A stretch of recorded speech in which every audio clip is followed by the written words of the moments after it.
Chaque année, vous le savez, à l'occasion du 8 mars, Journée internationale de défense des droits des femmes, la commission Femmes Travailleuses du Parti des Travailleurs organise une assemblée publique. Cette année, vous le savez également, cette assemblée a lieu dans un contexte très particulier. À nouveau le 6 mars, lors du sommet européen consacré à la défense, Macron a qualifié la Russie de menace existentielle. L'objectif de Macron, on y reviendra tout au long de cette assemblée, c'est d'imposer au nom d'un prétendu danger imminent une économie de guerre et donc de misère pour les travailleuses et les travailleurs. Ici, nous allons entendre des témoignages de femmes travailleuses, mais aussi le récit des combats qu'elles mènent contre la politique des patrons, mais aussi du gouvernement et de tous ceux qui s'en font le relais. J'indique qu'une garderie est organisée, animée exclusivement par des camarades hommes qui travaillent dans le domaine de la petite enfance. Vous pouvez quand même leur confier vos enfants. Et sans attendre, je donne la parole à la première intervenante, qui est Anaïs Edon, bibliothécaire à Pantin et militante du Parti des Travailleurs.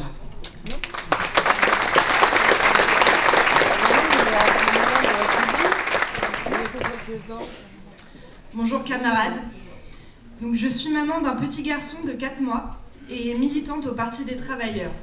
Je travaille comme bibliothécaire à Pantin en Seine-Saint-Denis. Nous dépendons de l'établissement public d'Est Ensemble, dirigé par une majorité PC, PS et LFI.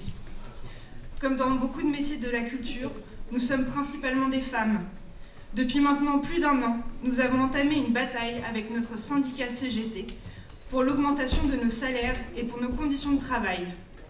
Nous sommes confrontés aux sous-effectifs constants. L'annonce des 32 milliards de coupes budgétaires au nom de la guerre ne va pas améliorer la situation.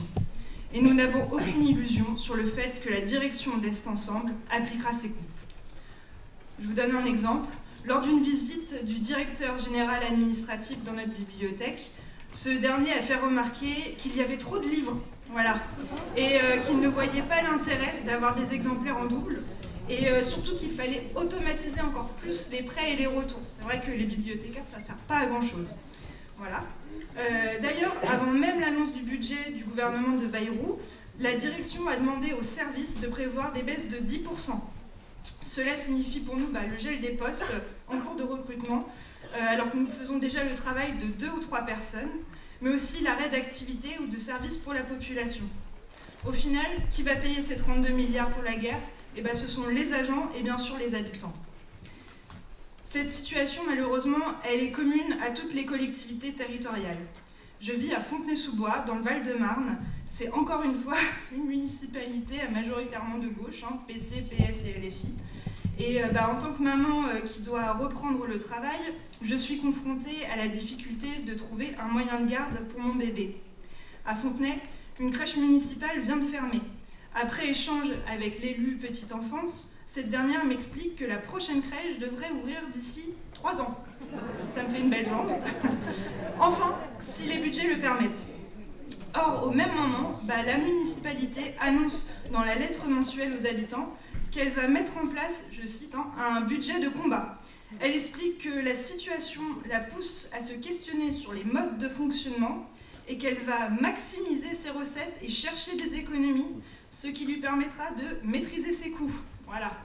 Donc, on sait que lorsqu'on parle de maîtrise de coûts dans le service public, ça signifie moins de budget, moins de personnel et surtout des tarifs plus élevés pour les habitants. Donc on est en droit de se demander si finalement c'est bien un budget de combat et surtout un budget de combat contre qui? Certainement pas contre la politique de Macron, puisqu'il s'agit de relayer ses coupes budgétaires dans le budget municipal. Les 32 milliards, c'est donc un coup près pour les femmes. C'est moins d'accès aux services publics que sont les crèches, les PMI, les centres médico-sociaux, mais aussi les bibliothèques et la culture en général. Donc nous avons pris une initiative avec le comité de Fontenay, du Parti des Travailleurs, où nous sommes plusieurs femmes travailleuses et mères de famille. Nous avons écrit une lettre aux habitants, aux habitantes, aux agents et aux militants de la ville, en appelant à constituer une liste d'unités ouvrières pour les élections municipales. Une liste qui n'acceptera pas les coupes budgétaires au nom de l'économie de guerre. Cette liste, elle se battra pour le maintien de tous les budgets et de tous les services publics. Les municipalités ne doivent pas se faire le relais de cette politique de destruction des services publics, elles doivent être un rempart.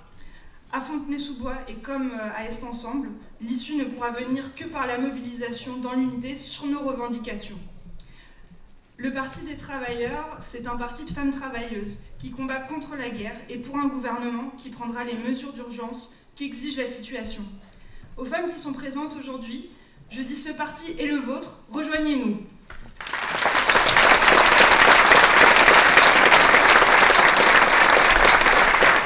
Merci Anaïs.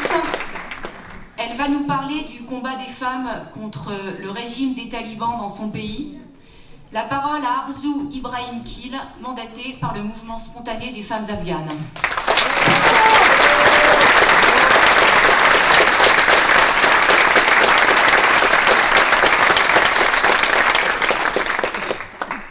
Hello dear friends, I am honored to be here today celebrating International Women's Day with you. I sincerely thank the Worker Party and the Worker Women's Commission for organizing this gathering and for giving me the opportunity to share the voice of Afghan women with you and the world. Chers amis, je suis très heureuse d'être ici aujourd'hui pour célébrer la Journée internationale des droits des femmes. Je voudrais remercier le Parti des travailleurs et sa commission femmes travailleuses d'avoir organisé ce rassemblement et de m'avoir invité à vous transmettre la voix des femmes afghanes à vous et au monde entier. You have all heard about the terrible situation of Afghan women under Taliban rule. Since 2021, they have been deprived for their basic right, banned from education, work, travel, park, and even healthcare. Vous avez tous entendu parler de la situation terrible des femmes d'Afghanistan sous les talibans. Depuis 2021, elles ont été privées de tous leurs droits basiques. Elles ont été exclues de l'éducation, du droit au travail. Elles n'ont plus le droit de voyager, d'aller dans des parcs et elles n'ont même plus accès aux soins. I want to share my own story. In 2021, I was in my final year of medical school. Just one semester away from becoming a doctor, but when Taliban took over, my dream was shattered. They first banned girls from school and then universities.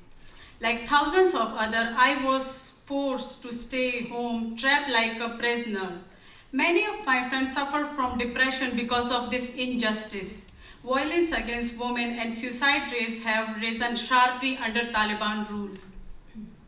Je veux vous partager ma propre histoire. En 2021, j'étais dans ma dernière année à l'école de médecine. Il ne me restait plus qu'un semestre avant de devenir un docteur. Mais quand les talibans sont arrivés au pouvoir, mes rêves ont été détruits. Ils ont d'abord banni les filles des écoles, puis ils ont fermé les universités. Comme des milliers d'autres, j'ai été forcée à rester chez moi, enfermée comme une prisonnière. Beaucoup de mes amis souffrent de dépression à cause de cette injustice. La violence contre les femmes et le taux de suicide des femmes ont beaucoup augmenté sous le règne des talibans. The Taliban have issued over 100 decrees against women, treating them as if they do not exist, but Afghan women have never stayed silent. From the beginning, they resisted with the slogan, bread, work, freedom. The spontaneous movement of Afghan women lead this fight, mobilizing women across Afghanistan.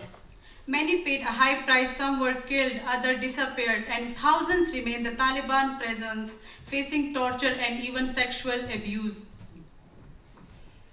Les talibans ont mis en place plus de 100 décrets contre les femmes, les traitant comme si elles n'existaient pas. Mais les femmes afghanes ne sont jamais restées silencieuses. Dès le début, elles ont résisté avec le slogan « Pain, travail, liberté ». Le mouvement spontané des femmes afghanes a pris la tête de ce mouvement en mobilisant des femmes à travers tout l'Afghanistan. Beaucoup en ont payé le prix, certaines ont été tuées, d'autres ont disparu, et des milliers restent encore aujourd'hui enfermées dans les prisons des talibans, où elles font face à la torture et même aux abus sexuels. I have seen the brutality of the Taliban firsthand. During protests in Kabul, they beat women with guns and sticks, arrested them and subjected them to torture and even sexual violence in presence. Today, spontaneous movement of Afghan women activists live in hiding, constantly at risk of arrest and death. J'ai vu la brutalité des talibans de mes propres yeux. Durant les manifestations à Kaboul, ils battent les femmes avec des bâtons et des fusils, les arrêtent, les soumettent à la torture et même aux violences sexuelles en prison.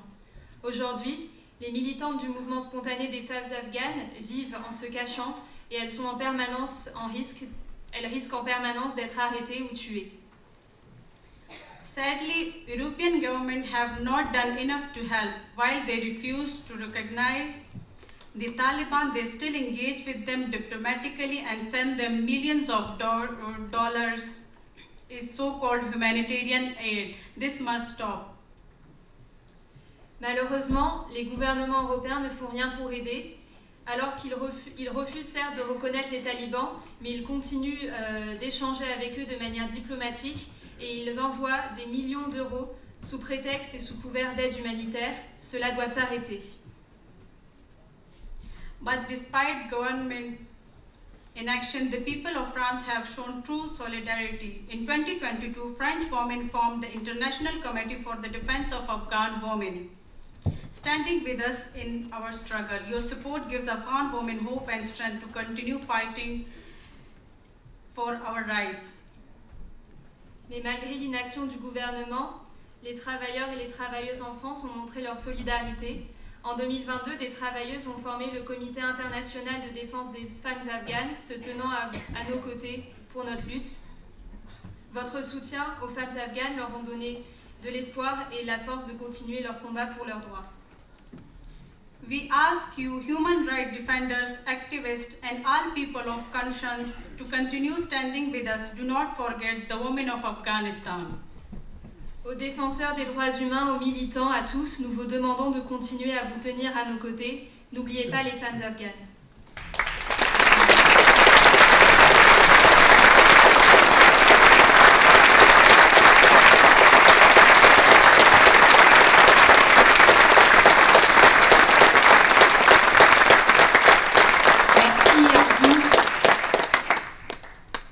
En grève depuis 3 mois avec leurs collègues hommes contre la remise en cause de leurs conditions de travail à la suite de la reprise de leur entreprise par un autre patron. Voici un extrait du message qu'une conductrice de bus de FSO voulait faire connaître à la tribune de ce meeting. Les feuilles de service des horaires ont beaucoup changé. On peut faire des journées de 8 heures, travailler 6 jours sur 7. Les temps de battement, c'est-à-dire les temps de latence entre l'arrivée et le départ sur une ligne, ont été raccourcis, ce qui abrège fortement nos pauses. On est passé de 10 à 3 minutes. J'en profite en tant que conductrice pour dire que l'accès aux toilettes est très restreint au niveau du réseau. Il y a des toilettes dans très peu d'endroits à chaque fois, c'est une course contre la montre. Dès qu'on a un peu de temps pour aller à l'hôpital, au café du coin, à la boulangerie, ce qu'on trouve. Moi, je ne trouve pas ça très correct, dit-elle, au niveau des conditions de travail. Pourquoi sommes-nous en grève aussi? À cause des conditions de rémunération, parce qu'on va perdre tout ce qui est prime. Notre salaire de base va être réduit, on va perdre beaucoup de choses, beaucoup d'avantages. Et la grève se poursuit. Vous pouvez l'applaudir.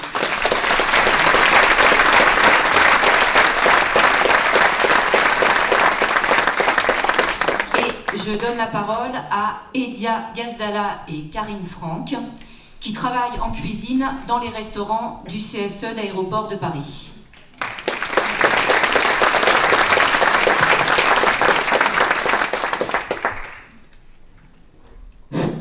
Bonjour à tous. Alors, nous sommes Edia et Karine, salariés des restaurants du CSE d'ADP. La presse a révélé en février le calvaire que subissaient les hôtesses de l'air d'Air France. Comme elles, dans la restauration, nous subissons notre lot de réflexions sexistes et du harcèlement moral et sexuel. Comme elles, notre voix est minimisée et souvent ignorée. J'en ai moi-même fait l'expérience au cours de ma carrière de cuisinière. Comme à Air France, quand une femme dénonce ses agissements, c'est sa capacité au travail qui est remise en cause. Nous sommes solidaires et soutenons ces femmes qui ont eu le courage de dénoncer ces agissements scandaleux, qui n'est un secret pour personne, connu de tous, y compris de la direction. Pourtant, aucune sanction ni condamnation pour ces prédateurs sexuels. À qui profite le crime?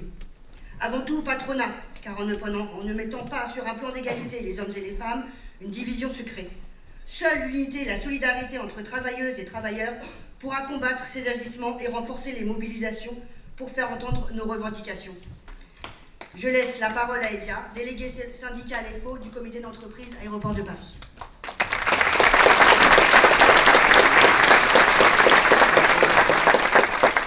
Comme nous sommes salariés du CSE, nous n'avons pas les mêmes droits que les salariés d'ADP, bien que ce soit ADP qui finance le CSE. Nos conditions de travail ne cessent de se dégrader au point que le nombre d'arrêts maladie, d'accidents de travail n'a fait que d'augmenter. Les dépressions se multiplient, les cadences sont infernales. On tombe toutes malades les unes après les autres.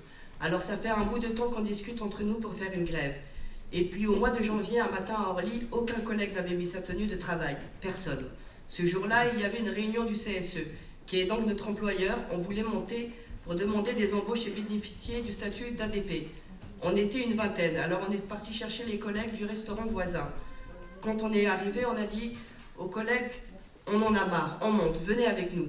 Beaucoup se sont levés. On est montés tous ensemble dans la salle, on se tenait tous par les épaules. C'était un grand, comme impression, et puis on avait réussi à faire qu'il y avait les délégués FO, moi-même je le suis, et CGT ensemble. Du coup, pour la première fois, les syndicats CGT, FO et UNSA des personnels d'Aéroports de Paris ont soutenu nos revendications. Comme nous n'avions pas de réponse de la direction, on a pris contact avec les autres restaurants qui dépendent d'Aéroports de Paris. On s'est réunis. Tous les restaurants Orly, Roissy, Le Bourget étaient représentés. On a décidé de constituer un comité de préparation à la grève. Des syndicats étaient présents, d'autres non. Et puis on a décidé de s'adresser à tous les personnels d'Aéroports de Paris qui viennent manger à la cantine en leur disant « Vous nous connaissez, on vous sert tous les jours à manger. On a besoin de votre soutien. » On a fait une pétition, quelques jours, on a eu plus de 900 signatures au bout de 48 heures. Alors la direction inquiète a cherché à soi-disant prendre en compte nos revendications. Elle a mis des CDD de 15 jours. Résultat, tous les 15 jours, il y a des nouveaux. Donc on passe notre temps à les former. D'une certaine manière, c'est encore pire. Alors nous avons décidé de lancer un ultimatum à la direction. On veut de l'embauche. Et on a chiffré sa manière précise pour chaque poste de travail à chaque restaurant, sinon vous allez avoir une vraie grève sur le dos. Nous allons tenir la 3e réunion de notre comité de préparation à la grève pour décider tous ensemble du moment où nous allons partir. Il y a parfois quelques petits problèmes de division entre les syndicats, mais nous savons que les divisions ne sortent qu'un seul vainqueur, le patron. Alors on cherche à écarter tranquillement ces difficultés. Nous sommes des femmes syndiquées ou non, et nous sommes fiers d'avoir pris cette initiative de constituer un comité pour préparer notre grève dans lequel nous sommes tous à égalité. La vraie égalité entre les femmes et les hommes impose de combattre pour nos revendications, pour notre dignité, pour se faire respecter.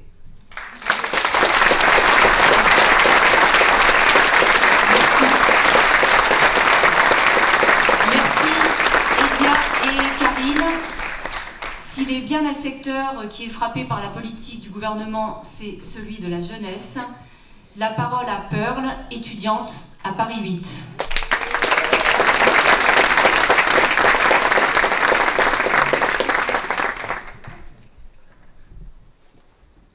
Tous les hommes ne sont pas des prédateurs, mais il y en a assez pour que chaque femme puisse raconter son histoire. Pas tous les hommes, mais assez pour que chaque femme ait peur de rentrer trop tard le soir. Pas tous les hommes, mais assez pour qu'il y ait de la peur et de l'effroi dans les yeux des femmes, même celles qui semblent les plus innocentes et fragiles. On dit qu'un viol est un viol, mais certains continuent encore de dire qu'il y a viol et viol. On raconte qu'il y a des origines du viol, prétendant que certaines femmes, selon les pays qui les entourent, sont plus protégées que d'autres. Il est insensé de penser qu'un monstre doit nécessairement ressembler à un monstre, que le portrait d'un homme dangereux est inscrit sur son front. Croire qu'une femme est plus protégée qu'une autre relève de la naïveté humaine. La première fois que j'ai été confrontée à des violences en tant que femme, j'avais 13 ans. C'était un homme d'une 60aine d'années qui couchait avec ma mère. Ce jour-là, ma mère m'avait laissée seule avec cet homme, à moitié ivre et violent. Personne n'était chez moi, c'était le confinement. Il est rentré dans ma chambre, j'avais à peine 13 ans. À 13 ans, il m'a dit « Tu sais, tu es une femme à présent ». À 13 ans, il m'a embrassée et a glissé sa main où il avait nullement le droit de me toucher. À 18 ans, 5 ans plus tard, j'entends encore le bruit de sa ceinture qui tombe et sa braguette qui s'ouvre. 5 ans après, j'ai l'impression qu'il est toujours là et qu'il me touche encore. 5 ans plus tard, je suis toujours autant perturbée. 5 ans plus tard, je suis toujours autant salie. 5 ans plus tard, je suis toujours autant livide. Aujourd'hui, seul le temps passe, car dans l'esprit d'une victime, tout reste immuable. La violence faite aux femmes est un fléau systémique qui trouve ses racines dans des structures profondément ancrées dans notre société. Selon les statistiques, une femme sur 3 a été victime de violences physiques ou sexuelles au cours de sa vie. Ces chiffres alarmants révèle l'ampleur d'un problème qui ne peut être ignoré. Il est particulièrement choquant de constater que l'Union européenne s'apprête à louer 800 milliards à l'armement. Pendant ce temps, dans son rapport « Où est l'argent contre les violences faites aux femmes » publié le 25 septembre 2023, la Fondation des femmes estime à 2,6 milliards d'euros par an le budget minimum de l'État devrait consacrer à la protection des victimes de violences conjugales, sexistes et sexuelles en France. Cela représenterait 0,5% du budget de l'État. Aujourd'hui, il en dépense 184,4 millions. Il faut trouver 800 milliards pour la guerre. Il n'y a pas 2,6 milliards pour sauver les victimes de femmes, pour sauver les femmes victimes de violences.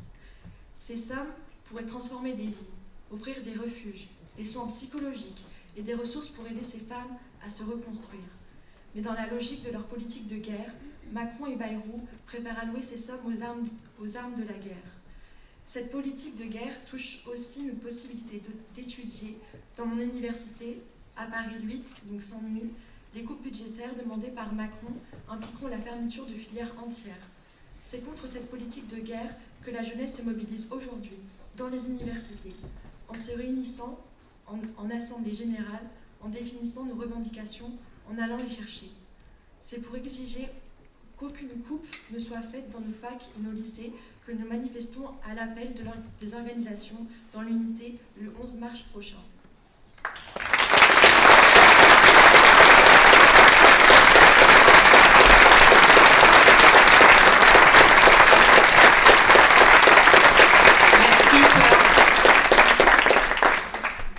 Elle est responsable d'une association pour aider les femmes victimes du conflit en Syrie à s'autonomiser. La parole à Ola Cher Hassan qui va nous expliquer la situation de ces femmes et ça se passe derrière nous. كل عام وكل السيدات بكل أنحاء العالم بألف خير. لما كنت صغيرة كانوا أهلي ورفقات أهلي يحتفلوا كل سنة بعيد المرأة العالمي، وهذا الشيء كنت شوفه كبنت صغيرة كنت شوفه شغلة لطيفة بس ما كنت أفهم أهميته. مع الوقت فهمت ليش في يوم عالمي للمرأة. بالثورة تعرفت على صبايا حسسوني بأهمية هذا الموضوع يوم بعد يوم. تعرفت على صبايا قدرانين يطلعوا يجيبوا الشباب المعتقلين من قلب سيارات الاعتقال أو سيارات الأمن ويخبوهم. تعرفت على صبايا عم يستقبلوا شباب ببيوتهم وهن لحالهم لحتى يحموهم. تعرفت على صبايا بيقدروا يتحركوا بسياراتهم وهن عم ينقلوا مواد إغاثية ومواد طبية وعم يقطعوا الحواجز الأمنية، مع أنه هن بيعرفوا أنه هذا الشيء رح يعرضهم في حال الاعتقال لخطر الموت، ومع ذلك كانوا قدرانين يلحقوا حدسهم وقوة شخصيتهم ويعملوا هاي المهمات اللي هي كتير صعبة. للأسف مو كلهم نجحوا. أنا بعرف صبية استشهدت تحت التعذيب بسبب هذا الموضوع.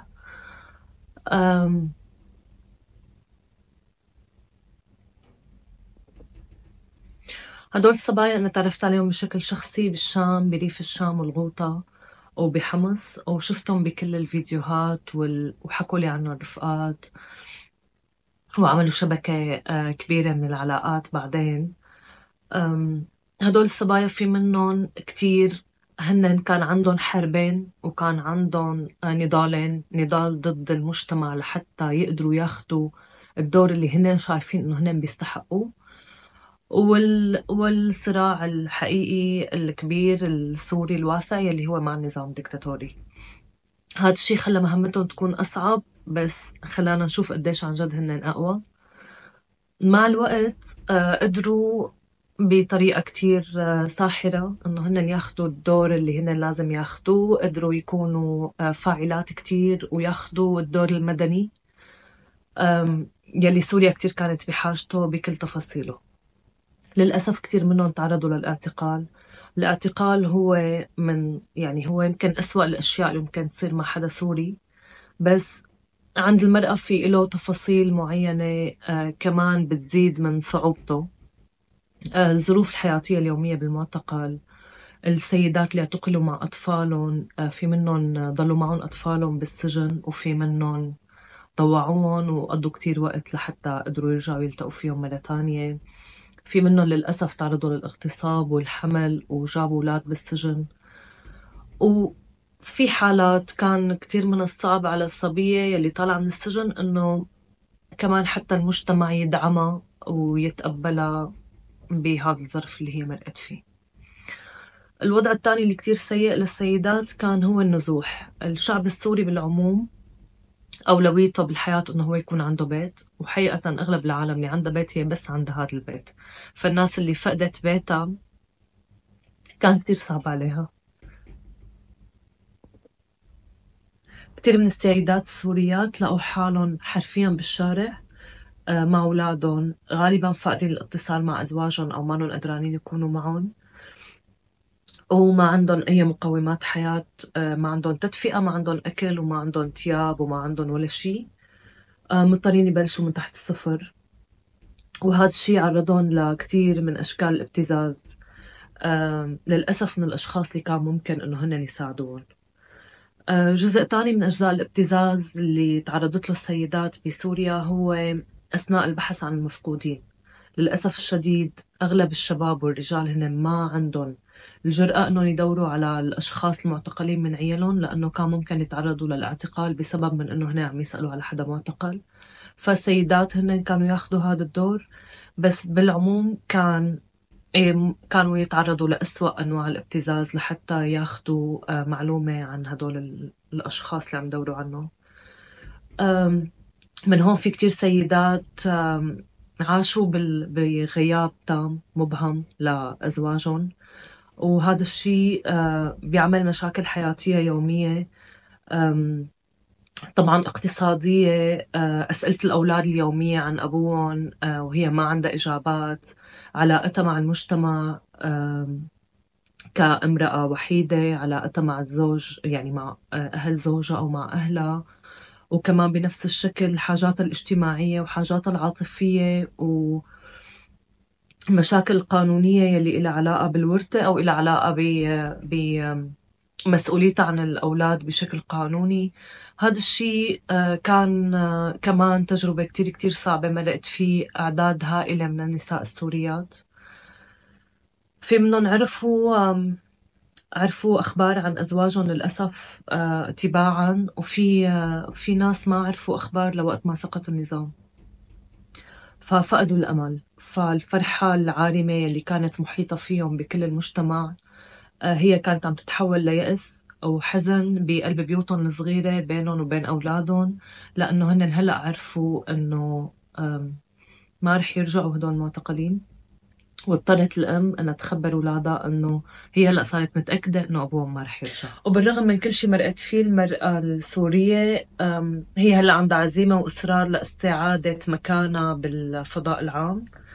النساء السوريات للأسف اليوم حاسين بالتهميش والاستبعاد، بس هن مصرين يكفوا معركتهم ويكفوا نضالهم، ومتأكدين أنه هن رح يكونوا قد هاي المهمة مثل ما كانوا قدها بالأيام الماضية، ومتأملين أنه هاي المعركة تكون أسهل. شكرا كتير لكل اللي سمعوني، شكرا لاستقبالكم. بتمنى المرة الجاية أني أكون موجودة معكم بشكل شخصي.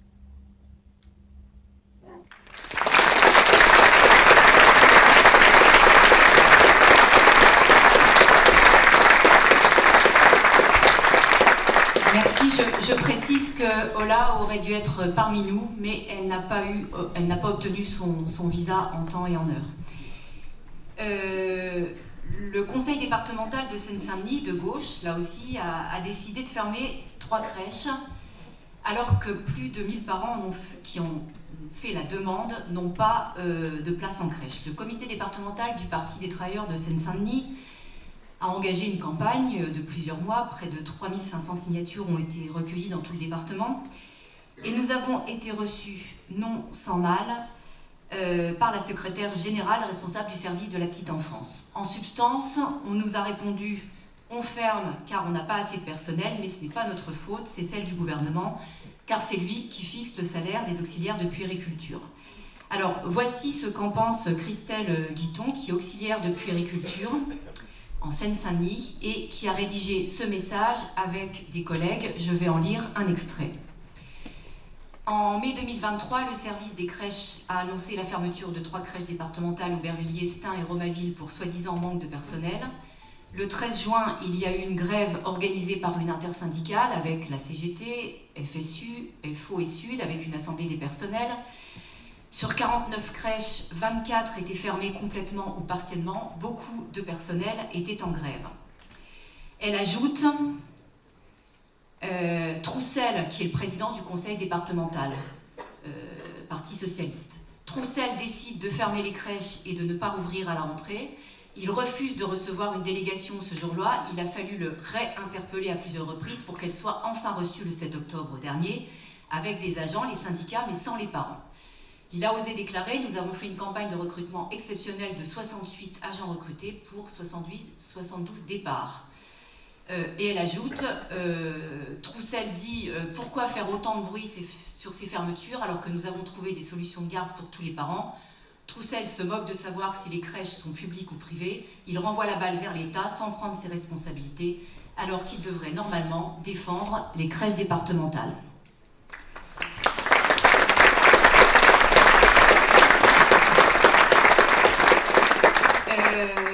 Le patriarcat, enfin le combat contre le patriarcat, ce sont souvent les femmes qui en parlent et qui le dénoncent.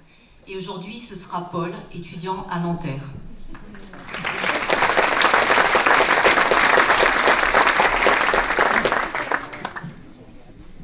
Bonjour, ça n'aura échappé à personne. Les derniers mois ont été marqués en France par des affaires judiciaires qui révèlent l'ampleur du système patriarcal profondément lié au système d'exploitation capitaliste.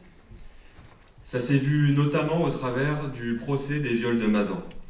Ce procès montre toute la barbarie des violences commises à l'encontre des femmes dans cette société. Mais on sait bien aussi qu'il ne s'agit que d'une infime partie de ce qui se passe dans ce pays. Lorsqu'on sait que seuls 6% des femmes victimes déclarent avoir porté plainte suite aux viols, tentatives de viol ou agressions sexuelles qu'elles ont subies, et que lorsqu'elles y parviennent malgré tous les obstacles, 80% des plaintes pour violences conjugales sont classées sans suite. Parfois, on entend dire que notre société n'est pas patriarcale. Pourtant, c'est bien le cas.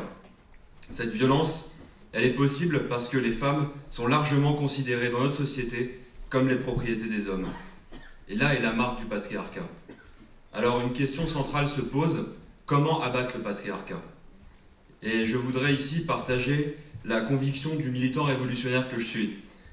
Aussi longtemps que les femmes seront doublement oppressées et exploitées, aussi longtemps que les hommes seront les agents de l'oppression des femmes, le genre humain ne pourra être réellement libre. C'est pourquoi il faut s'en libérer. C'est pourquoi il faut abattre le patriarcat, les oppressions et les discriminations faites aux femmes. Il faudra pour cela en finir avec le capitalisme qui se nourrit et qui renforce ces oppressions. Alors oui, la société patriarcale est plus ancienne que le capitalisme. Et abattre le capitalisme ne fera pas chuter le patriarcat du jour au lendemain. Mais c'est une nécessité pour la libération de l'ensemble de l'humanité. Et une nouvelle société fondée sur d'autres bases, celle du socialisme, de la collectivisation des moyens de production, devra s'y attaquer avec la plus grande énergie. C'est un combat social, mais c'est aussi un combat culturel qu'il faudra mener, au-delà de la révolution, pour arracher les racines de l'oppression des femmes, comme ont pu le mener des militants du mouvement ouvrier comme Lénine ou Trotsky. Ce combat, c'est celui des militants révolutionnaires. Renverser les rapports d'exploitation d'oppression capitaliste, renverser les rapports d'exploitation et d'oppression entre les hommes sur les femmes. Et c'est une tâche de longue haleine, mais il en va de l'avenir de l'humanité et de l'émancipation de tout le genre humain. Et c'est la tâche du Parti révolutionnaire que de la mener. Merci.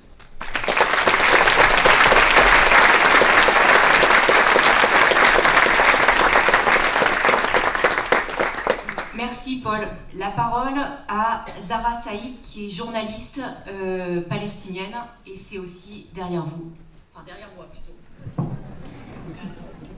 As we gather to celebrate International Women's Day, we acknowledge the strength, resilience, and contribution of women across the world. This day is a reminder of the long journey we have traveled in the fight of equality and empowerment of women.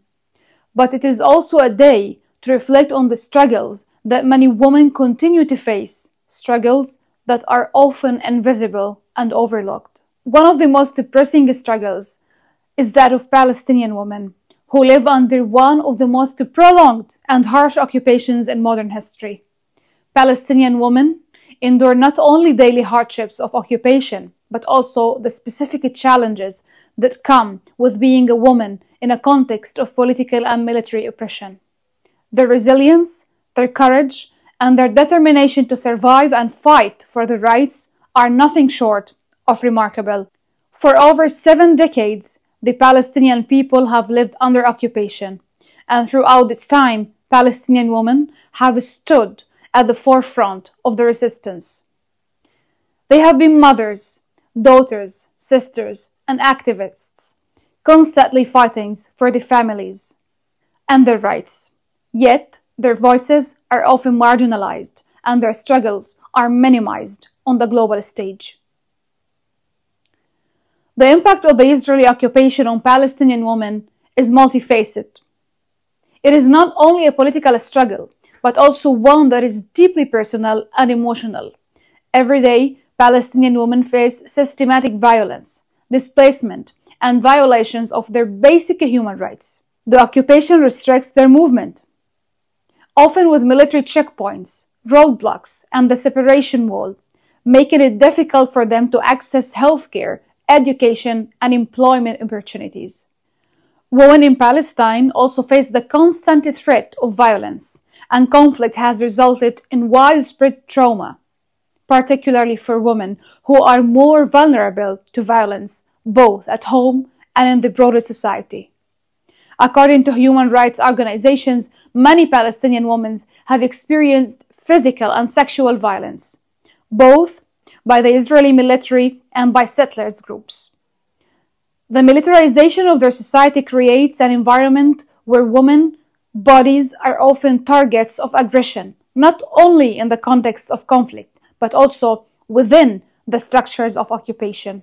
Amid the uncertainty of the occupation, they raise their children in conditions of constant fear and instability, often losing loved ones to violence or imprisonment. Yet, in the face of such adversity, Palestinian women continue to be a symbol of resilience and resistance. They have led protests, organized movements, and advocated for justice. They are not just passive victims of the occupation, but active agents of change. From young activists to become a global symbol of resistance to the countless unsung heroines who work tirelessly in their communities. Palestinian women are fighting for a future for dignity, peace, and freedom. And even in the face of the overwhelming odds, the struggle for justice and equality must never be silenced. I stand with my Palestinian sisters all over historical Palestine and the diaspora. We stand with them today and every day in their fight for a future free from occupation, oppression, and violence.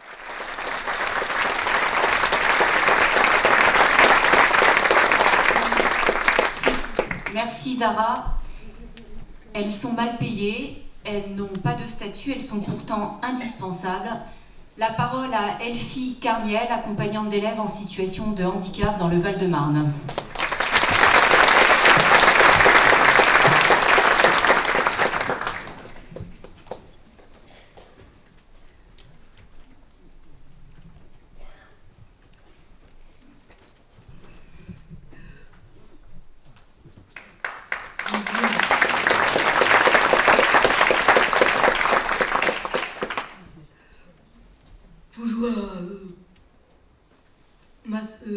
Bonjour à toutes et à tous. Je m'appelle Elfie, je suis à l'ESH depuis 2 ans. Je devais faire cette intervention avec une collègue, Isabelle, dont la santé ne lui permet pas d'être avec nous ce jour. J'exerce dans une école de Val-de-Marne. Sensible à la question du handicap, c'est pourquoi j'ai choisi ce métier. Sachez que Sachez que l'une des plus belles reconnaissances qu'offre notre métier, c'est d'aider puis faire progresser nos élèves en situation d'handicap. Notre syndicat nous a soutenus lors de la grève le 16 janvier dernier pour obtenir un vrai statut de fonctionnaire, pour un vrai salaire, c'est avec un temps plein de 24 heures, pour l'abandon de la politique de mutualisation, pour le recrutement d'AESH de manière que chaque élève soit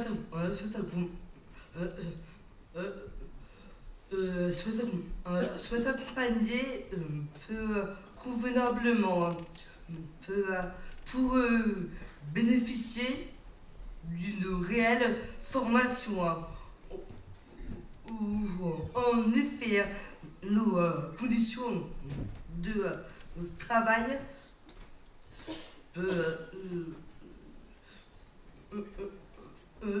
nos conditions de travail soient supportables et continuent de se dégrader. La perspective d'évolution professionnelle de notre métier consiste seulement en un CDI au bout de 3 ans minimum. Il est évident qu'avec seulement 850 € de salaire, nous ne pouvons pas payer notre loyer, nos factures, ni même nos repas correctement. De ce fait, beaucoup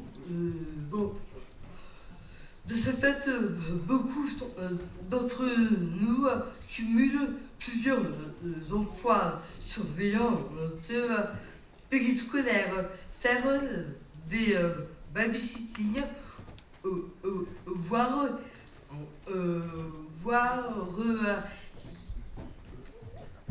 caissière les week-ends.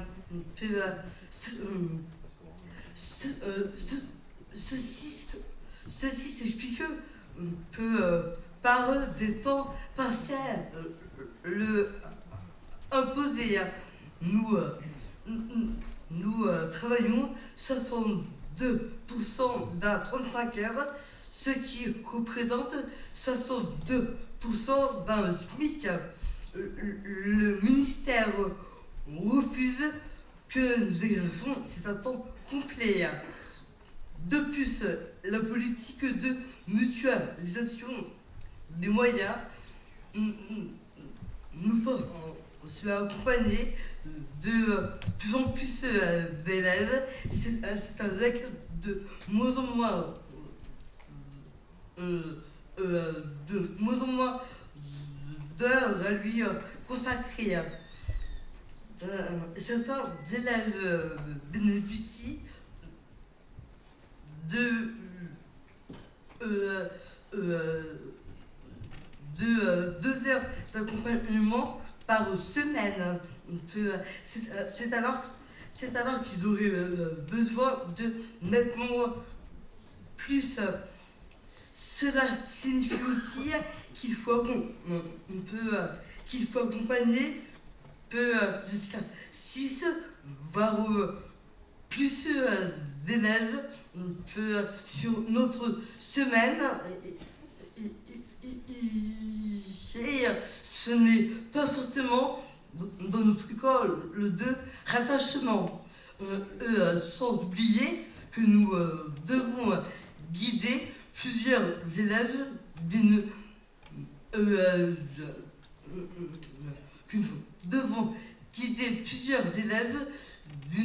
même classe. Ce système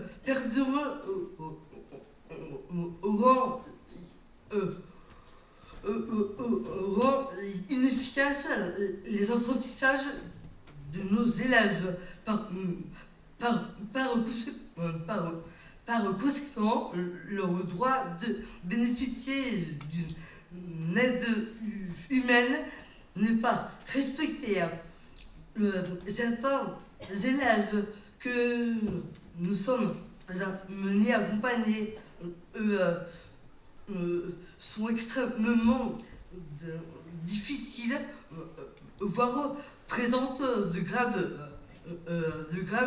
troubles du comportement. Nous sommes souvent confrontés à de la violence verbale, mais aussi physique, tapés, mordus par ces élèves. Ces élèves ne sont pas responsables de la situation. C'est l'État qui refuse d'aide de structure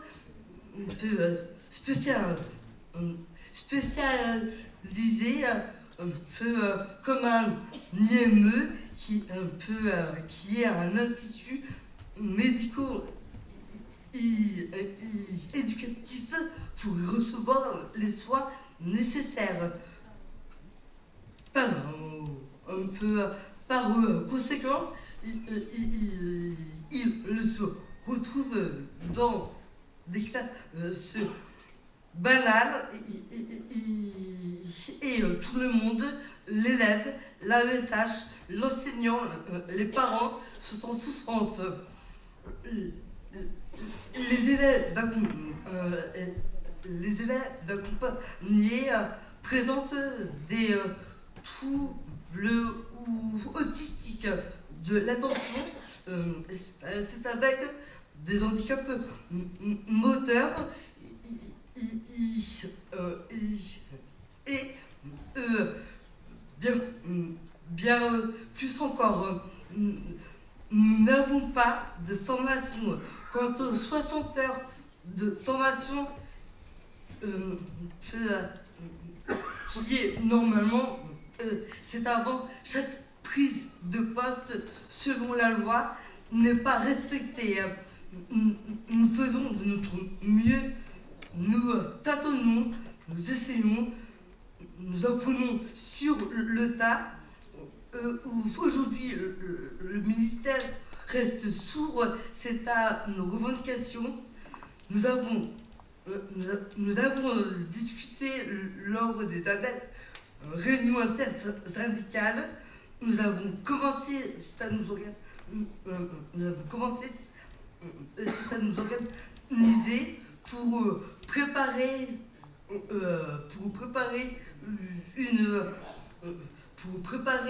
une grève. Ce ne sera pas une grève à la journée, mais ce sera pour gagner. Mais ce sera une grève pour gagner nos revendications. C'est en particulier le statut de fonctionnaire d'État. Merci à tous et à toutes.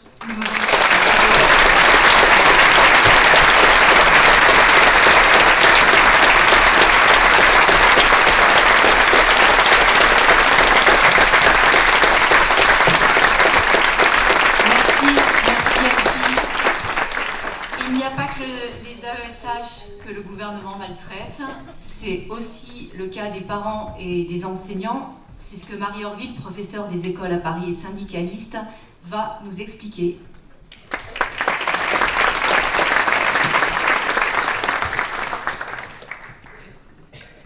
Bonjour, je suis professeure des écoles à Paris et militante d'un syndicat parisien d'enseignants du premier degré.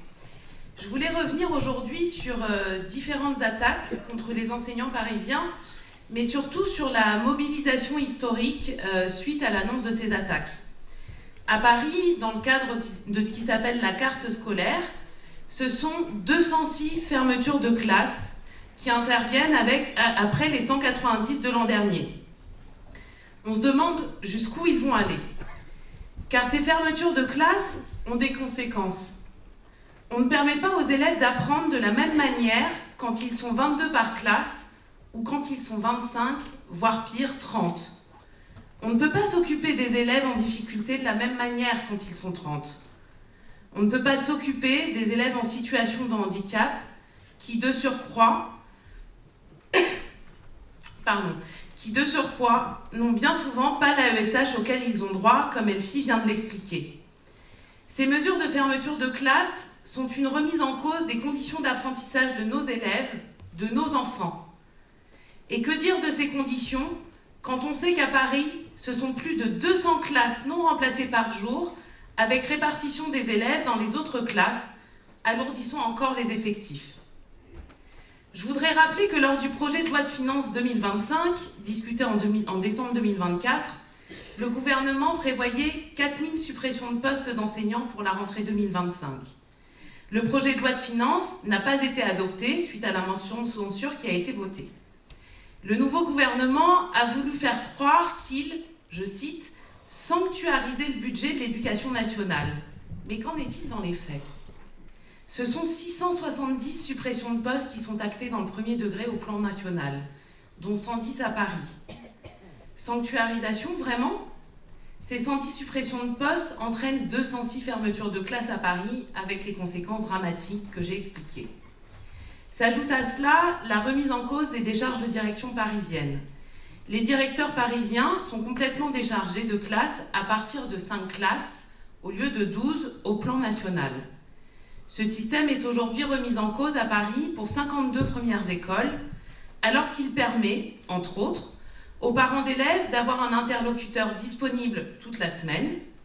Il permet également de pouvoir aider à gérer les situations de crise dans les écoles. Cette remise en cause va avoir des conséquences dramatiques pour le bon fonctionnement de nos écoles. Mais ces attaques ne sont pas acceptées, ni par les enseignants, ni par les parents d'élèves. Elles suscitent une colère. Le 11 février, date du comité social académique qui devait traiter de ces questions, enseignants, appelés dans l'unité de leurs organisations syndicales, se sont rassemblés au rectorat. Ils se sont rassemblés avec les parents d'élèves de leurs écoles, bien au-delà des écoles concernées par une mesure de fermeture de classe ou par la perte de la décharge de direction. Ils étaient 1500 devant le rectorat, principalement des femmes, car les professeurs des écoles est un métier à 80% féminin, et que la question de l'éducation des enfants reste principalement encore aujourd'hui du ressort des femmes. Cela fait 16 ans que je milite dans cette organisation syndicale, et ce rassemblement carte scolaire est organisé tous les ans. Mais je n'ai jamais vu un rassemblement de cette ampleur et cette volonté profondément ancrée de faire reculer le rectorat, le ministère et la ville de Paris sur ce plan mortifère pour les écoles parisiennes. 1500 devant le rectorat avec une question. Que fait-on si nous n'obtenons pas satisfaction ? La question d'aller chercher des revendications là où cela se décide, c'est-à-dire au ministère, est assez rapidement apparue. Les organisations syndicales, dans l'unité, ont à nouveau appelé à la grève le 4 mars, avec un nouveau rassemblement devant le rectorat, puis le 11 mars, c'est-à-dire mardi prochain, avec une manifestation au ministère et une demande d'audience à la ministre. Ce rassemblement jamais vu est du fait d'une immense colère des enseignants, des parents, mais aussi de la recherche de l'unité pour gagner sur les revendications. L'appel de l'ensemble des organisations syndicales au 11 février a été un point d'appui pour ces parents et ces enseignants qui cherchent les moyens de gagner. Cette question de l'unité, à tous les niveaux, est essentielle. Elle l'est aussi dans la bagarre pour l'abrogation de la réforme des retraites. Les millions qui ont été dans la rue en 2023 n'acceptent toujours pas la réforme des retraites. C'est pour cette raison que j'ai signé un appel regroupant 300 syndicalistes FO et CGT, devenu aujourd'hui un appel de 1250 syndicalistes, initié par des camarades de la ville de Paris. Cet appel met au cœur la question de l'unité d'action pour obtenir satisfaction sur nos revendications.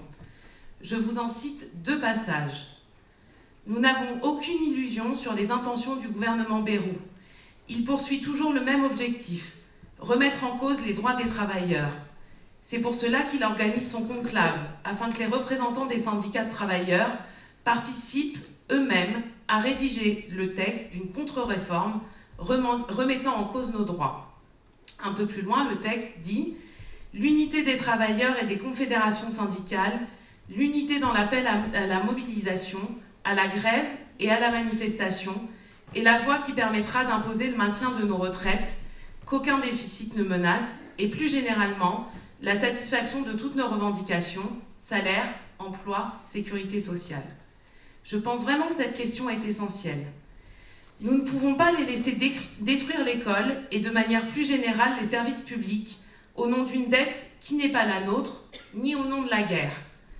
Ce sont 100 à 150 milliards d'euros que le gouvernement prévoit d'accorder à terme au budget de la guerre. 100 à 150 milliards d'euros qu'il prévoit de retirer à l'école et à nos services publics. L'argent pour l'école, pas pour la guerre. Je vous remercie.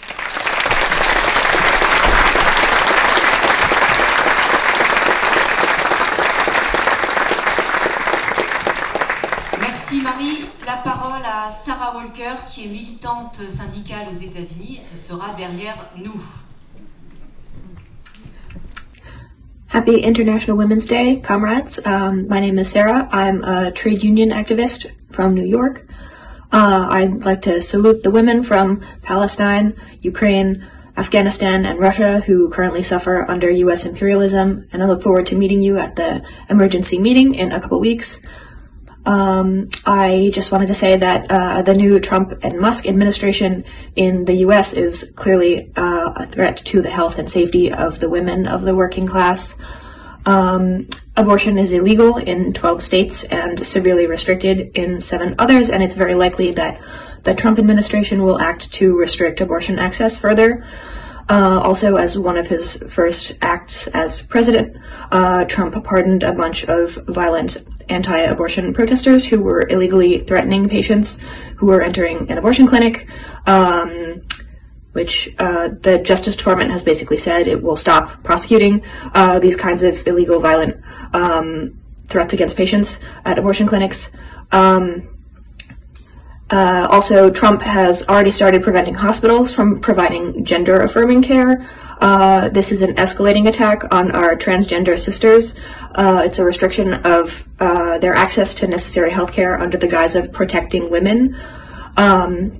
Also, Musk's attacks on federal spending like Medicaid and EBT hurt women and children. It's very likely that the new federal budget to be passed in a couple weeks will cut funding for food voucher programs, specifically for low-income women and children.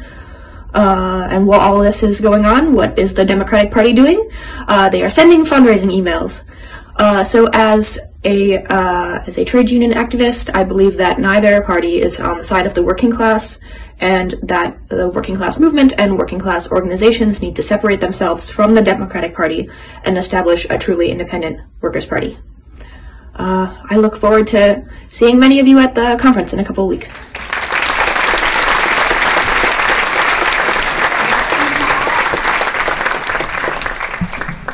J'en profite pour signaler qu'au meeting internationaliste du 21 mars prochain organisé par le Parti des travailleurs, une militante syndicale des États-Unis rendra compte de la résistance des travailleurs contre le gouvernement de Trump et Musk.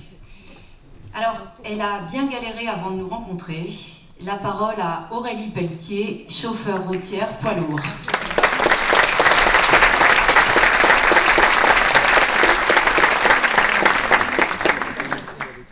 Bonjour, je viens témoigner sur mon parcours de vie professionnelle, plutôt réservé jusqu'à présent socialement aux hommes. Alors qu'une vie respectable, toute tracée m'attendait, j'ai préféré m'en échapper car j'étouffais dans ce cadre trop rigide où pour réussir dans la vie, il fallait coller aux critères que la société bourgeoise nous impose, surtout quand on est une femme prolétarienne. En grandissant, on comprend vite que la liberté n'est pas une notion si universelle que ça. En mal de vivre, j'ai lâché les études et pris la route, préférant vivre de squat en squat plutôt que d'avoir à dépendre de quelqu'un, même si au final je faisais la manche pour vivre et me nourrissais grâce à des associations. J'ai beaucoup travaillé dans les champs, travail usant, pas étonnant que les 3/4 qui acceptent ces conditions soient des travailleurs immigrés. J'ai travaillé en ménage et en cuisine dans des stations de ski, grosse difficulté pour se loger à prix modéré. Vivant en camion, j'ai été confronté au froid et aux moyens de vie précaires. Un passage en Bretagne dans une entreprise de nettoyage industriel m'a marqué. Les ouvriers d'usine agroalimentaire du coin, qui dépeçaient viandes et poissons, une fois la journée finie, se débarrassaient de leurs uniformes salis à l'envers. Notre mission à nous était de plonger les bras dans ces uniformes poisseux, retourner les manches et les jambes pour que les énormes machines à laver de l'usine les engloutissent. Équipe uniquement féminine, en 2-8, en rotation, une semaine le matin, l'autre l'après-midi. Debout pendant 8 heures. Rythme de travail et de vie complètement décalé. Je ne sais pas comment ces travailleuses tenaient. Elles devaient gérer leur emploi du temps en fonction des horaires différés de l'usine et de leurs propres horaires de maman et de femme.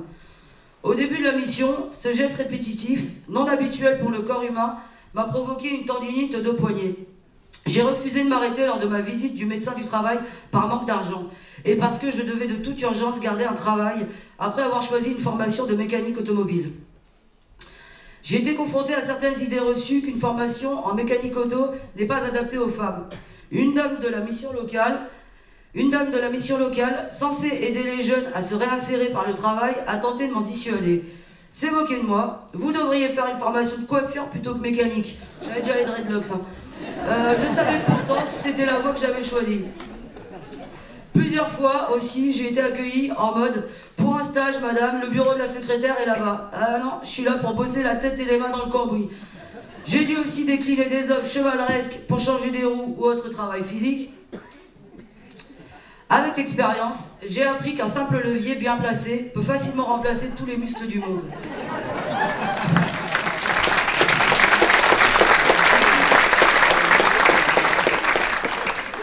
Toutes ces expériences n'ont fait que confirmer que nous, les femmes, sommes tout aussi capables dans ces métiers idéalement réservés aux hommes.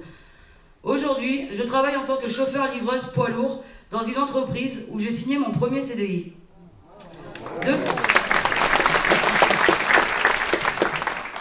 Depuis, j'ai trouvé une certaine stabilité. J'ai pu m'intéresser plus en profondeur aux luttes sociales. Ça faisait déjà très longtemps que je souhaitais lutter contre ce système qui nous enferme dans des cases. Mais je ne savais pas vraiment par où commencer. Ma rencontre avec le PT et la 4e internationale a été révélatrice. Je n'avais pas conscience jusque-là d'appartenir à la classe ouvrière. Je me rends compte maintenant que tant que ce système économique détenu par une classe dominante qui préserve uniquement ses propres intérêts restera au pouvoir, je resterai à la merci du capital. C'est pour cette raison que je lutte en ce moment pour construire un syndicat dans mon entreprise. Aujourd'hui, ce n'est plus naturel de se réunir pour lutter ensemble. Certains ont peur d'être mal vus par le patron, d'autres sont dégoûtés par d'anciennes expériences syndicales. Et pourtant, c'est par l'intervention de la classe ouvrière que nous avons obtenu des baisses de temps de travail, des avantages comme les congés payés, la mise en place de la sécurité sociale. Les différentes réformes du travail ont clairement pour but d'organiser le recul de nos acquis sociaux. D'où la nécessité de lutter en parallèle contre les décisions gouvernementales et celles des patrons qui n'exercent qu'une politique de division garante du régime de propriété privée. Nous devons définir ensemble la société que nous voulons et faire l'unité pour contrer un système politique à l'économie pourrissante qui n'a en dernier recours comme seul moyen de survie la marche à la guerre.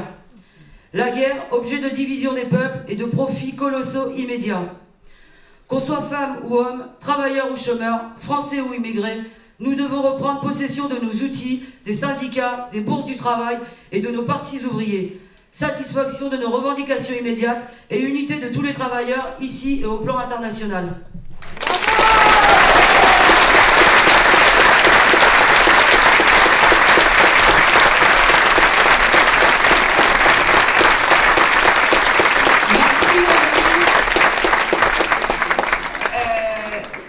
Nadia El Harib, agente de service hospitalier à Paris, aurait dû être parmi nous aujourd'hui.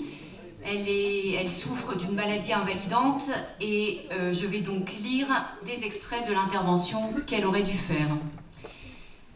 Elle dit « Je veux témoigner ici d'une bataille qui pour moi est exemplaire, celle des urgences pédiatriques de l'hôpital Bicêtre. Comme vous le savez peut-être, quand il y a un afflux d'enfants en hiver dans les hôpitaux pédiatriques, on déclenche ce qu'on appelle le plan EpiVer pour faire face aux épidémies hivernales. Cette année, alors qu'il y avait un afflux d'enfants avec bronchiolite, gastro-entérite, Covid aux urgences pédiatriques de l'hôpital Bicêtre, la direction a décidé que par mesure d'économie, il n'y aurait pas de renfort, ni infirmiers, ni aides-soignants. Alors qu'il y a un protocole signé en 2017 qui dit que lorsque le plan EpiVer est déclenché, il doit y avoir 6 infirmières et 4 aides-soignantes de plus pour faire face. Tout de suite, les filles se sont réunies pour faire respecter ce protocole. Il était indispensable pour elles de travailler. Il était impensable pour elles de travailler sans renfort.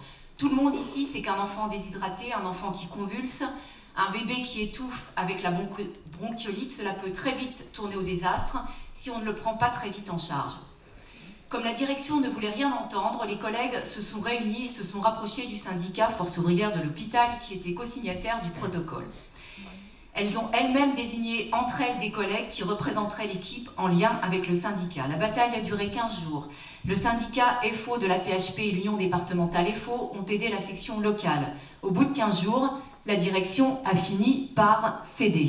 Pour moi, dit-elle, ces collègues ont réagi certes en tant que soignantes, mais aussi en tant que femmes, que mamans, et elles ont imposé à la direction de respecter un protocole signé. Ce ne sont pas les mesures d'économie que ce gouvernement impose à l'hôpital qui ont dicté leur action, mais bien ce pourquoi elles ont choisi d'être à l'hôpital, c'est-à-dire de soigner. Comme elles ont dit à la direction, si vous recommencez, on recommencera. Pour moi, c'est bien la preuve que lorsqu'on s'organise, on gagne.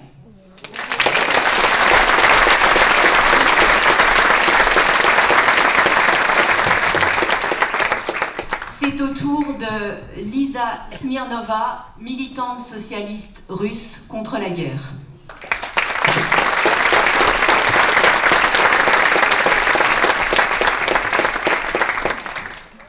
Bonjour, je m'appelle Lisa et je parlerai en russe parce que je ne parle pas bien le français. Je suis désolée.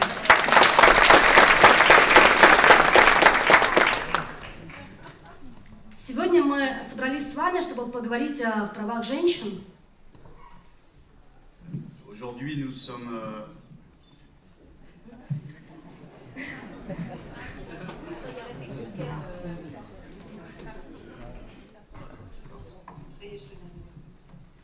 Aujourd'hui, nous sommes rassemblés tous ensemble pour débattre des droits des femmes. Но одновременно с этим наш мир переживает невероятную трансформацию, повлиять на которую сейчас не могут ни женщины, ни мужчины. Mais au même moment, notre monde connaît des bouleversements gigantesques sur lesquels il semble que ni les femmes ni les hommes ne peuvent faire pression. Я, как активистка из России, чувствую это наиболее остро, но думаю, что и вы теперь сможете меня понять. Comme militante originaire de Russie, je le ressens tout particulièrement et j'imagine que vous comprenez pourquoi. Вот уже почти месяц Трамп и Путин ведут переговоры о судьбах России и Украины за спинами народов наших стран. Cela fait presque un mois que Trump et Poutine mènent des pourparlers dans le dos sur l'avenir de la Russie et l'avenir de l'Ukraine, dans le dos des peuples de Russie et d'Ukraine. Ни в Украине, ни в России люди не допущены к обсуждению проекта мирных договоренностей. Они не имеют возможности самостоятельно решить, в какой стране они хотят жить и как хотят управлять своими государствами. Ni en Ukraine, ni en Russie, les peuples ne sont autorisés à donner leur avis sur ces pourparlers de paix. On ne leur demande pas ce qu'ils pensent, dans quel pays ils veulent vivre, et encore moins comment ils doivent être gouvernés. Два влиятельных мужчины в окружении еще нескольких сотен богатейших мужчин краят мир на новые колонии. Deux hommes puissants, entourés de centaines d'hommes très riches, décident tout seuls de redessiner le monde dans de nouvelles colonies. В это время по обе стороны фронта в окопах сидят нищие мужчины, а где-то их ждут женщины, в случае украинок, вынужденные бежать из собственных домов. Никто из них не имел своего голоса до войны и не смог его обрести за эти 3 года. Et au même moment, des deux côtés du front, d'autres hommes qui eux sont des pauvres, pourrissent dans les tranchées, et quelque part des femmes les attendent, et dans le cas des femmes ukrainiennes, souvent qui ont été contraintes de fuir leur maison. Personne, ni les uns ni les autres n'ont le droit d'exprimer leur point de vue. C'était déjà le cas avant la guerre et ça a été le cas depuis 3 ans. Нищета и отсутствие политической субъектности толкнули людей в наших странах в объятия войны. C'est la misère et l'absence de droits politiques qui nous ont poussés dans les bras de la guerre. Это стоило жизни сотням тысяч солдат на фронте и десяткам тысяч мирных граждан. Une guerre qui a coûté déjà la vie à des centaines de milliers de soldats sur le front et à des dizaines de milliers de civils. Многие из воевавших уже никогда не смогут вернуться к своей довоенной жизни, а их изуродованная психика станет источником опасности для ближайших людей, жен, матерей и детей. Beaucoup de ceux qui ont combattu ne retrouveront plus jamais leur vie d'avant. Et d'ores et déjà, leur cerveau abîmé devient un danger pour leurs proches, leurs femmes, leurs mères, leurs enfants. Уже сейчас в России резко выросло количество насильственных преступлений в семьях вернувшихся с фронта мужчин. On assiste aujourd'hui en Russie à une explosion des crimes domestiques dans les familles des soldats revenus du front. При этом именно женщины в России настроены наиболее антивоенным. Et pourtant, les femmes en Russie ont été le principal segment de la société contre la guerre. Я имею в виду не только активисток, выходивших на массовые митинги протеста в начале войны. Некоторые из них теперь сидят в российских тюрьмах и осуждены на гигантские сроки заключения. Je ne parle pas seulement des femmes militantes qui, dans les premiers jours de la guerre, sont descendues dans les rues pour manifester et qui, aujourd'hui, beaucoup d'entre elles se retrouvent dans les prisons russes, condamnées à de très lourdes peines. Но я говорю и о тех женщинах, которые оказались косвенно вовлечены в участие в боевых действиях. Это жены мобилизованных и тех, кто служит по контракту. Je parle de ces centaines de milliers de femmes qui, contre leur gré, ont été entraînées dans les combats, les femmes des soldats mobilisés et les femmes des soldats engagés. К сожалению, они вычеркнуты из оптики российских оппозиционных сил. К ним не обращается никто из лидеров антипутинского лагеря. Mais ces femmes ne font pas partie du logiciel de l'opposition russe. Personne ne s'adresse à elles. Хотя именно они с их требованием всеобщей демобилизации могли бы стать главной антивоенной силой.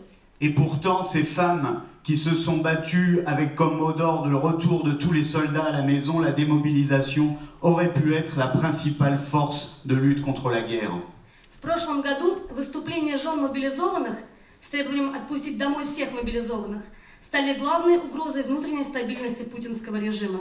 L'année dernière, les actions de ces femmes pour le retour des soldats à la maison a constitué la principale menace intérieure menaçant de déstabiliser le régime de Poutine.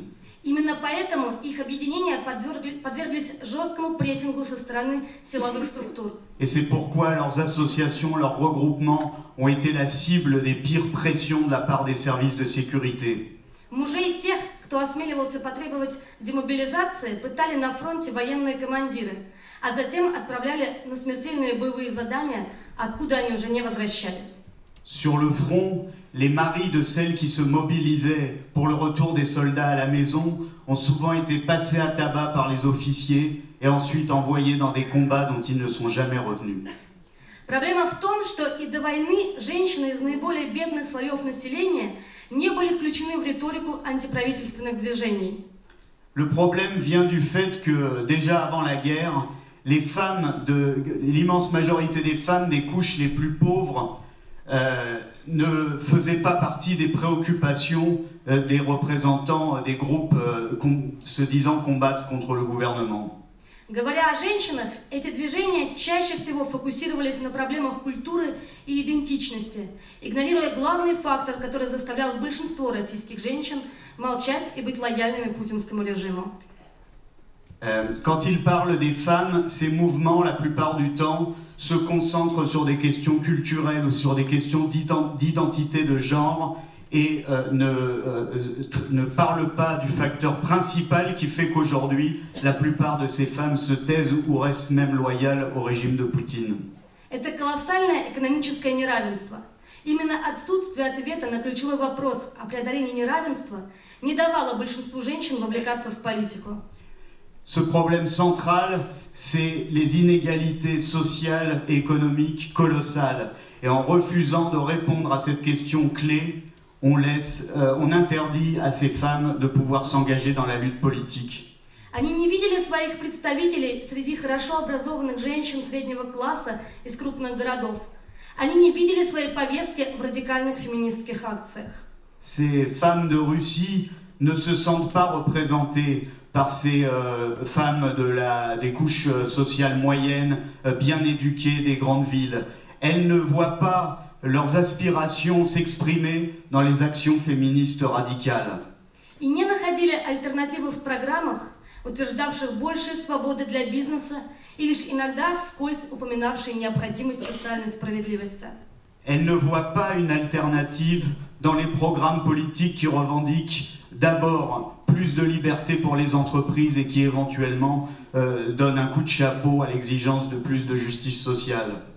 В результате сегодня в России нет сложившегося женского движения, которое бы могло сыграть ключевую роль в остановке войны и преобразовании нашей страны, как это когда-то сделали женщины Российской империи в 1917 году. Le résultat de tout ça, c'est qu'il n'existe pas aujourd'hui en Russie un puissant mouvement des femmes qui serait capable de jouer un rôle clé pour mettre fin à la guerre et transformer notre pays, comme ce fut le cas avec les femmes de l'Empire russe en 1917. Но если бы сегодня в мире появилась политическая сила, которая бы обратилась к ним лицом, российские женщины смогли бы повернуть вспять победное шествие путинского и трампистского империализма. Mais si une telle force apparaissait, si aujourd'hui dans le monde surgissait une force capable de s'adresser à elle, sans aucun doute les femmes de Russie seraient capables de mettre un terme et de faire barrage à la marche triomphale des impérialismes de Poutine et de Trump. Merci beaucoup.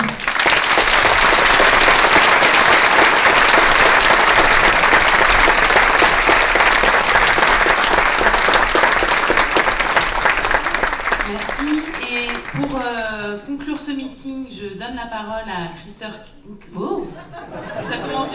Christelle Kaiser, secrétaire nationale du Parti des travailleurs et responsable de sa commission Femmes travailleuses.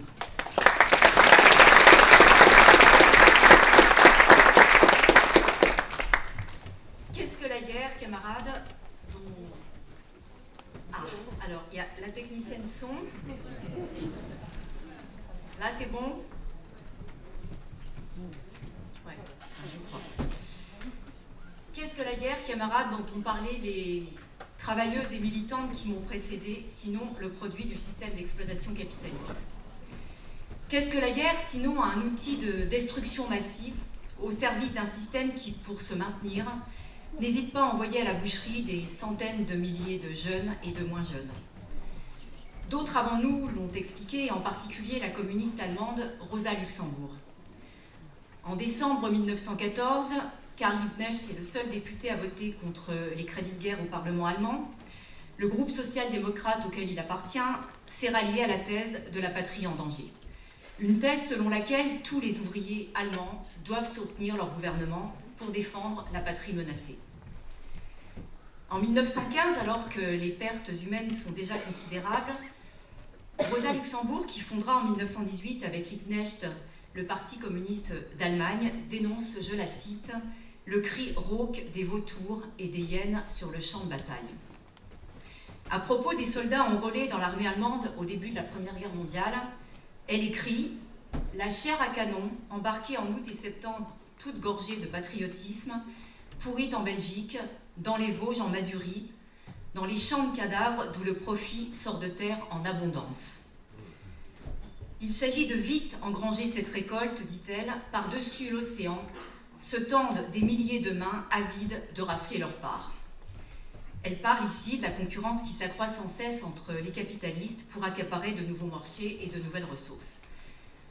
Rosa Luxemburg estime que, par conséquent, le Parti social-démocrate aurait mieux fait de montrer aux ouvriers allemands, je la cite encore, les dessous véritables de la guerre impérialiste et le réseau de mensonges patriotiques plutôt que de se rallier au gouvernement allemand.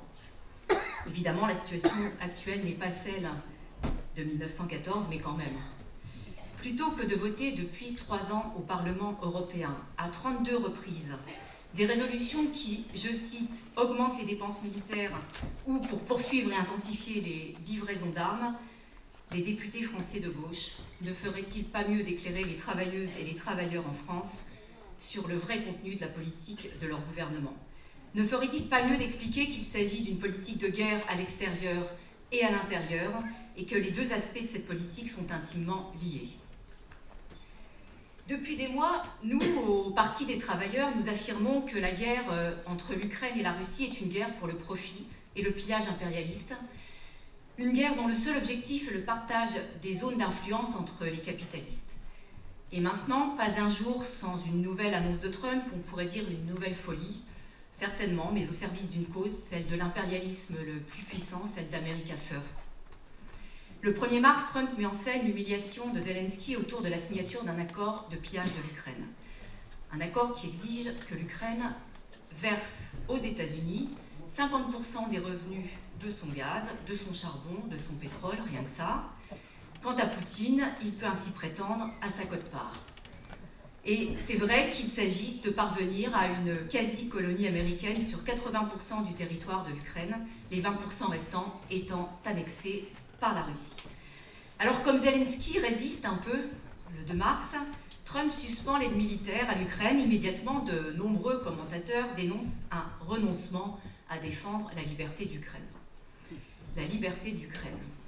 La seule liberté qui intéresse aujourd'hui le capitaliste Trump, c'est sa liberté d'exiger un retour sur investissement. Les États-Unis ont investi près de 170 milliards de dollars pour armer l'Ukraine. Cet investissement doit être récompensé, donc Zelensky doit signer l'accord mis au point par Trump et Poutine, qui permet aux capitalistes russes et américains de piller les ressources naturelles de l'Ukraine. Et si Zelensky résiste, Trump coupe les vivres. Quant à l'Union européenne, elle n'est pas non plus motivée par la liberté de l'Ukraine. Le petit doigt sur la couture du pantalon, elle répond « Ce n'est pas grave, on va faire le boulot. D'ailleurs, on a intérêt à le faire si on veut obtenir une part du gâteau. » Et d'un coup de baguette magique, 800 milliards d'euros sont débloqués pour l'industrie d'armement. 800 milliards d'euros débloqués pour assurer le maintien de l'ordre pendant que les capitalistes russes, américains et aussi européens pilleront les sous-sols de l'Ukraine. Et cela à la grande satisfaction des marchands de canons, puisque le cours des actions en bourse des Dassault, Thales, Safran et compagnie s'envole. Il s'envole notamment depuis le 2 mars. Et pour les capitalistes, il faut le dire, le secteur de l'armement est un gisement de revenus gigantesque, financé par le gouvernement, et finalement, c'est nous qui payons. Alors, la liberté de l'Ukraine a d'autres. La seule motivation des capitalistes, c'est le profit. L'histoire nous apprend, et je crois que ça a été dit par les autres intervenantes avant moi, que les femmes travailleuses ont toujours été en première ligne contre la guerre impérialiste. Et pour cause, elles en sont les premières victimes. Qui dit guerre dit privatisation aussi d'ailleurs, mais surtout privation en tout genre. Qui dit guerre dit séparation, voire disparition des enfants, des frères, des compagnons, des pères. Aujourd'hui, en Russie, en Ukraine, les femmes, les mères, les sœurs s'organisent pour le retour des soldats du front et contre les rafles organisées par les centres d'enrôlement militaire. Quant aux femmes palestiniennes, Zara l'a rappelé, elles sont toujours à l'heure du génocide et du plan de transfert organisé par Trump et Netanyahou aux avant-postes de la résistance du peuple palestinien, qui prend notamment la forme du combat pour le droit au retour. La guerre, cela a été dit par les autres oratrices, a des conséquences dramatiques pour la classe ouvrière, et là encore, les femmes sont les premières victimes. Plus de canons et d'obus, c'est moins de services publics, c'est moins de crèches, moins de centres de PMI, moins de centres de santé, c'est moins de logements HLM, c'est moins d'écoles et d'enseignants dans les écoles, c'est moins d'accompagnantes d'élèves en situation de handicap, c'est moins d'hôpitaux et moins de lits et de personnel soignant dans les hôpitaux, c'est moins de maternités et de centres d'IVG, c'est moins de bibliothèques, moins d'équipements sportifs. Les annonces alarmistes de Macron, mercredi dernier, ont un seul objectif: nous préparer à l'économie de guerre. Dans ce domaine, Nicolas Dufour, directeur général de la Banque publique d'investissement, qui est la banque des entreprises, n'y va pas de main morte. Voilà ce qu'il dit, je le cite, la dette, ça sert à financer les investissements, des canons ou des centrales nucléaires, mais pas le Doliprane de ma mère.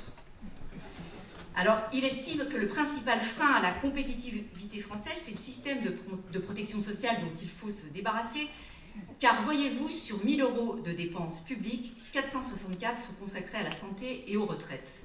C'est beaucoup trop selon Dufour. Selon lui, la France a décidé de créer un moment, je le cite encore, de loisirs entre 62 et 75 ans, après la soi-disant vie difficile du travail, dénonçant les faux vieux qui seraient en fait des vrais jeunes, qui osent prétendre à profiter un peu de leur retraite. C'est un scandale pour le capitaliste Dufour. Cet argent gaspillé doit revenir immédiatement au canon. Mais quand les entreprises du CAC 40 dans le monde versent aux actionnaires en 2024 un montant record de 1 610 milliards d'euros, dont près de 70 milliards d'euros en France, ça ne le gêne pas, le banquier Dufour. Alors, autant de pistes de réflexion pour Macron, surtout quand, je cite, « la menace russe est là et touche les pays d'Europe ». Macron s'interroge, qui peut donc croire dans ce contexte que la Russie aujourd'hui s'arrêtera à l'Ukraine? Puis il ose déclarer « la Russie est devenue pour les années à venir une menace pour la France et pour l'Europe ». Non, monsieur Macron, monsieur Lecornu et compagnie, la Russie n'est pas notre ennemi. Non, le peuple russe n'est pas notre ennemi, pas plus que le peuple ukrainien. Et Macron ajoute « la patrie a besoin de vous ». La patrie dont parle Macron, c'est celle où feu et corps, sans distinction, les patrons, les ouvriers, le gouvernement. Nous, la seule patrie que nous connaissons, c'est celle des travailleuses et des travailleurs du monde entier. Macron ajoute « quoi qu'il advienne, il nous faut nous équiper davantage, donc il faut de nouveaux choix budgétaires indispensables ». Et il conclut « il ne tient qu'à vous que nos enfants récoltent demain les dividendes de nos engagements ». Les dividendes de nos engagements. Quand Macron décide de passer les dépenses militaires de 2 à 3 ou 3,5% du PIB, cela signifie, ça a été dit avant moi, passer de 50 à 100 milliards et plus d'euros pour le budget annuel de la guerre. Nul doute que les capitalistes vont récolter les dividendes de ces engagements, mais pour nos enfants, ce sera les conséquences désastreuses de ces engagements. Vous imaginez ce qu'on pourrait faire avec 100 milliards d'euros? On pourrait par exemple abroger toutes les contre-réformes des retraites qui, depuis des décennies, appauvrissent toujours plus les retraités et en particulier les femmes. Mais ce n'est pas à l'ordre du jour, surtout quand on est en mode économie de guerre. Ce qui est à l'ordre du jour, c'est au prétexte d'un déficit du système de retraite, passer à un autre système, le système par capitalisation. Il n'existe pas de déficit du système de retraite, il faut le répéter. Si les patrons restituaient aux caisses de retraite toutes les exonérations de cotisations accordées par les gouvernements successifs de droite comme de gauche depuis des décennies, le système serait largement excédentaire. Mais peu importe, le gouvernement martèle qu'il y a un déficit pour justifier le passage fondé sur la solidarité ouvrière et les droits collectifs à un système basé sur les droits individuels. Le plus ingénieux sur cette question, c'est le président de la Confédération des petites et moyennes entreprises, Amir Reza Tofighi. Sa proposition, supprimer des jours fériés ou bien demander aux salariés de travailler 1 heure de plus par semaine. Alors, vous n'êtes pas payé et cet argent abonde un système de capitalisation. L'idée, c'est donc de travailler gratuitement pour alimenter finalement un fonds de pension livré à la spéculation, donc sans aucune garantie concernant le montant de votre pension de retraite. Et pour les femmes, ce sera encore pire, puisque avec un tel système, tous les mécanismes de solidarité disparaissent, et notamment la compensation pour période d'interruption de carrière, par exemple, pour la maternité. Dans ces conditions, que peut-on attendre de ce conclave, ou plutôt de la délégation paritaire permanente, la DDP, hein, c'est désormais le nom que lui a donné Bayrou, certainement pas l'abrogation de la réforme des retraites de 2023. Force ouvrière a quitté le conclave, c'est bien de quitter le conclave, mais la question urgente qui est posée, c'est bien celle de la mobilisation, c'est bien celle de la grève dans l'unité pour bloquer la politique anti-ouvrière du gouvernement. C'est le sens de l'appel des 300 devenu 1250, dont a parlé Marie tout à l'heure, un appel à l'action commune pour aider à organiser la mobilisation pour l'abrogation de la réforme des retraites de 2023. Pearl et Paul sont revenus avant moi sur la question du combat contre le patriarcat. Dans tous les domaines, les inégalités entre femmes et hommes perdurent. Quelques chiffres. Le salaire des femmes est en moyenne toujours inférieur de 22% à celui des hommes. Les métiers majoritairement féminins sont les moins bien payés. La pension des femmes est inférieure de 42% à celle des hommes. 37% des femmes retraitées perçoivent une retraite inférieure à 1 000 € contre 15% des hommes. Les femmes sacrifient davantage leur santé que les hommes pour s'occuper de celle de leurs enfants. Le droit à l'IVG a certes été constitutionnalisé l'année dernière, mais qu'est-ce qu'un droit sans moyens? Plus de 8 femmes sur 10 ayant avorté disent avoir connu des obstacles à la mise en œuvre de l'IVG. Pourquoi? Parce que les centres d'IVG manquent. Je rappelle qu'on a fermé 130 centres au cours des 15 dernières années. En découlent des délais trop longs pour obtenir un rendez-vous. Il y a ensuite le problème du manque d'informations claires, la barrière de la langue pour les femmes allophones et le coût financier en cas de dépassement d'honoraires. Les femmes sont davantage soumises que les hommes à des horaires atypiques, comme le travail de nuit, en particulier dans les emplois peu ou pas qualifiés. Or, les études prouvent que le travail de nuit favorise certains cancers, en particulier le cancer du sein. Quant aux violences conjugales, 280 000 femmes en sont victimes chaque année. 93 femmes ont été assassinées par leur conjoint ou ex-conjoint en 2024. Près de la moitié étaient dans un contexte de séparation et ou de violences connues. Et dans le monde, une femme ou une fille est tuée toutes les 10 minutes par son partenaire ou un autre membre de sa famille. Alors que font les gouvernements? Ça a été dit, rien ou quasiment rien. Dans le cadre de la Journée internationale des droits des femmes, la ministre déléguée en charge de l'égalité des hommes et des femmes, Aurore Bergé, et le Premier ministre ont présenté le 5 mars une communication relative à l'égalité entre les hommes et les femmes. Hormis quelques banalités habituelles, les deux ministres ont indiqué, je les cite, « L'émancipation économique des femmes ne sera pas possible tant que le slogan « à travail égal, salaire égal » ne sera pas devenu une réalité et que la nomination d'une femme présidente directrice générale d'une entreprise du CAC 40 restera un événement exceptionnel. » Alors c'est vrai qu'on rêve tout ici de devenir PDG d'une entreprise du CAC 40, mais au-delà de la blague, quel mépris pour les femmes de la classe ouvrière qui ne demandent pas à devenir PDG, mais à pouvoir vivre dignement de leur salaire et à disposer de droits égaux. Alors cette assemblée publique, à l'initiative de la commission Femmes Travailleuses du Parti des Travailleurs, ne s'oppose à aucune autre initiative. Notre position est connue, elle a été rappelée par Paul. Si le combat contre la double exploitation et la double oppression des femmes est un combat spécifique, il ne peut être séparé du combat de tous, femmes et hommes, contre l'exploitation capitaliste. Car si toutes les femmes sont opprimées comme femmes, c'est-à-dire qu'elles sont dans un rapport de soumission à la domination masculine de leur conjoint et de la société, toute la classe ouvrière est exploitée.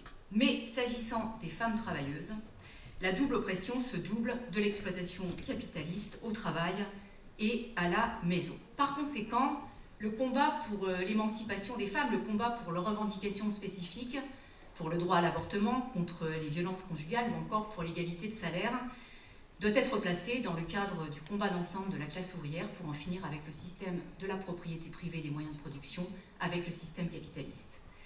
On sait, Paul l'a rappelé, qu'il ne suffira pas d'en finir avec le système capitaliste pour que disparaissent le patriarcat et tous les rapports d'oppression des femmes. C'est une condition nécessaire, mais insuffisante. Alors pour terminer, une invitation dont j'ai déjà parlé tout à l'heure, une autre initiative du Parti des Travailleurs, un meeting international contre la guerre, le 21 mars prochain à 19h à l'espace Charenton, dans lequel prendront notamment la parole la militante syndicale des États-Unis dont j'ai parlé tout à l'heure, des militants internationalistes ukrainiens et russes ensemble contre la guerre des oligarques et pour la fraternité entre les peuples, un militant palestinien combattant contre le génocide et l'expulsion pour une seule Palestine laïque et démocratique sur tout le territoire de la Palestine, un militant chinois pour les droits ouvriers en Chine contre les menaces de guerre américaines.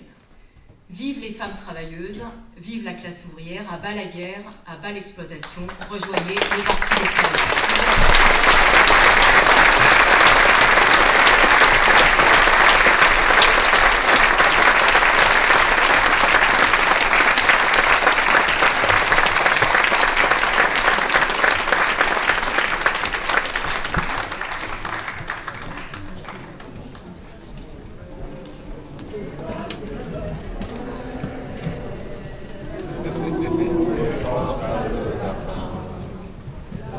Amen.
Et rendez-vous le 21 mars prochain, 19h, Espace Charenton.